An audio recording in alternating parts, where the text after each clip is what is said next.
চলো আজকে মন চেয়েছে ঘুগনি খেতে, চলো ঘুগনিটা বানানো যাক। যেমন মন চেয়েছে তেমন বানিয়ে নিলাম ঝটপট করে। প্রথমে টমেটো পেঁয়াজ লঙ্কা কেটে নেব, তারপর হচ্ছে আদা রসুন জিরে পেস্ট করে নেওয়ার পরে সিটি দিয়ে দেবো।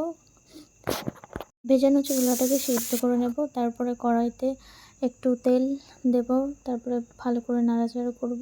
দেখো কীরকম জল ফুটছে, ভালো করে তাতে নিই, খুন্তিতে তেল ছিল এই জন্য। তারপরে মশলাটা মিক্সিতে করে এবার হচ্ছে কিছুটা জল দিয়ে কড়াইতে দিয়ে দেব। তারপর ভালো করে কষাবো, কষানোর পরে স্বাদ মতো হলুদ, স্বাদ মতো লবণ আর একটা তেজপাতা দিয়ে দেব। টমেটো কুচি পেঁয়াজ কুচি দেব। তারপর প্রেশার কুকারে যে সিটি মেরেছিলাম ওইগুলো দেব। দেওয়ার পরে জলটা আলাদা করে ফেলেছিলাম, তাহলে ভালো হয়, ওই টেস্টটা আরও বেশি হয়।